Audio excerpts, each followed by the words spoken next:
ahead. Do your thing. Okay, so are you recording now? Yes, I'm recording. Go. So Make me have to left edit and this. right, all these left and rights. Left subclavian, right subclavian, left internal mammary, right internal mammary. Here we're going to talk about vessels of the gut, of which Aye. there are 3 median or unpaired vessels to start with. This is the dorsal aorta. So the arch of the aorta up here came down through the diaphragm and is passing through the body cavity. There's a little blue latex blown out here and there.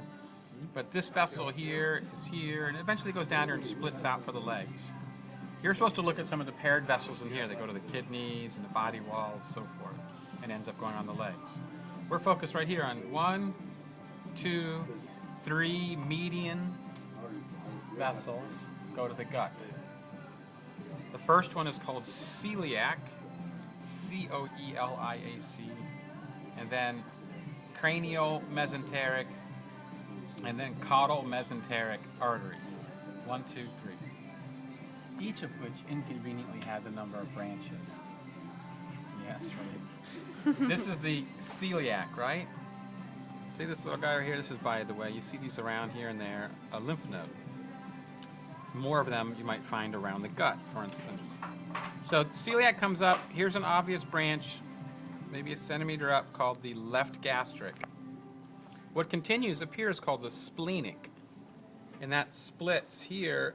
Remember, this is the spleen, so this is the anterior and posterior splenics. Or you can say cranial and caudal. Another branch, though, that you don't see too easily unless you pull it out because it's kind of diving away in the hole, is here. That vessel is called the hepatic. Hepatic, which of course means it's heading to the Liver. The liver, yes. I don't know if I was wrong or not. Make it more automatic. Someone who says hepatic, you think I don't know. Liver. Kidneys, Liver. liver. Kidneys, you think Renal. renal. Very good. Almost there. Adrenal are the glands on top of the kidneys, but that's off topic. Sorry.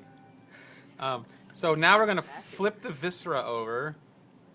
Amanda Doran would laugh now. We're going to flip this all over, She said to spill them all out.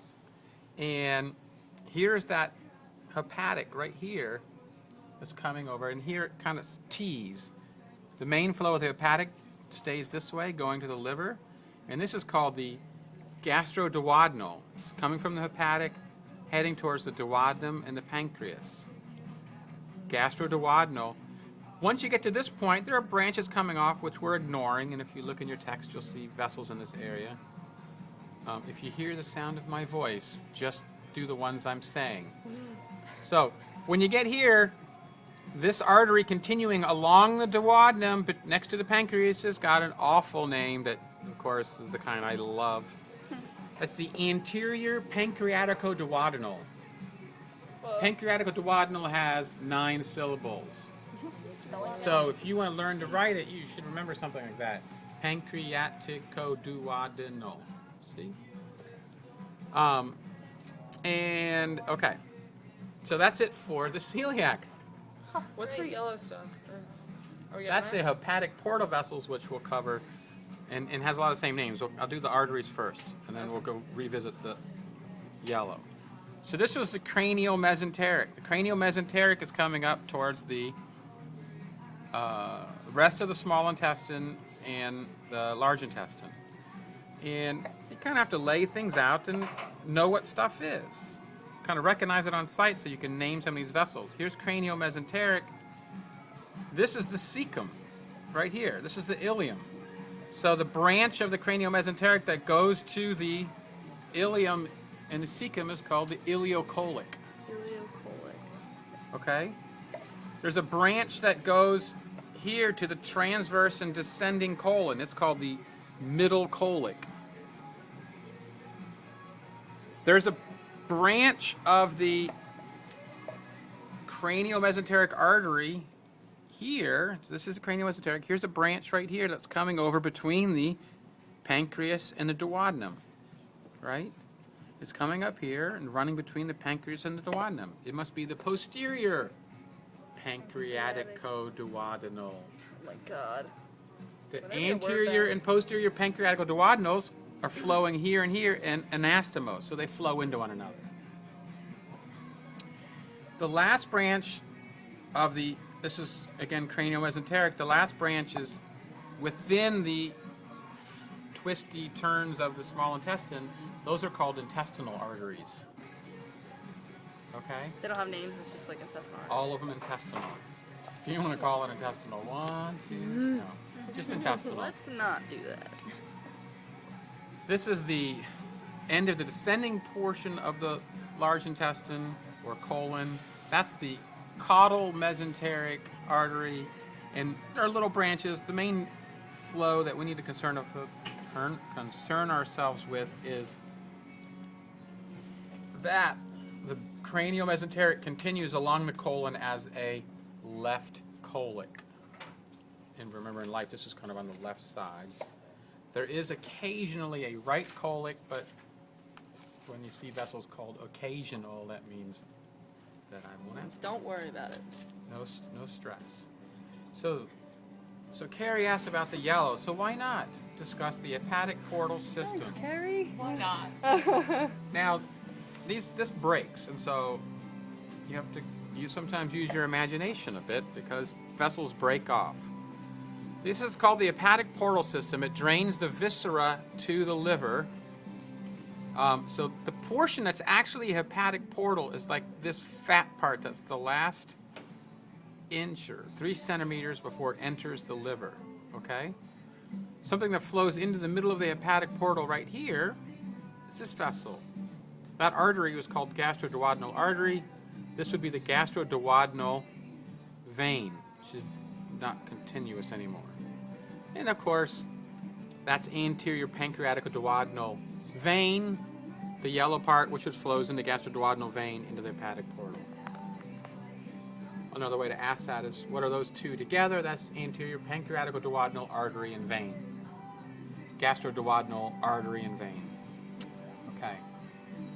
The hepatic portal forms here when this and this come together. This is craniomesenteric, and this is gastrosplenic. Craniomesenteric, gastrosplenic, and this is caudal mesenteric coming in. So those are a lot of the same names as the arteries have, a little bit different patterns, of course. Craniomesenteric and gastrosplenic, their union is where the hepatic portal vein begins. This is the caudal mesenteric, which is coming in close by. If we focus on this gastrosplenic, I'm going to pull the viscera over very carefully so as to not be too crazy. This is the gastrosplenic, which forms as a union of an anterior and posterior splenic. Veins are like rivers. Small leads to big, right? Small streams, so they're tributaries and they join, whereas arteries are the opposite. Large leads to small. So a artery has branches. Veins receive these smaller vessels. They don't branch into them. So if we flip over here, this is that craniomesenteric that we saw on the other side. This is that caudal mesenteric. The caudal mesenteric comes off of the intestine, it receiving a left colic. So there's left colic right there. There's intestinal veins, just as those are arteries. So that's intestinal artery and vein. Here was the posterior mesenteric artery. So there's the posterior pancreaticoduodenal artery, so that's the posterior pancreaticoduodenal vein. Or together, the posterior pancreaticoduodenal artery and vein. Broken, but not forgotten. This was the ileocolic artery, and here's next to it the broken ileocolic vein. There's the colon and the ileum, and here's some nice looking lymph nodes here and here. Okay? So that's it for the visceral organs. Come back next time and we'll discuss the iliac vessels.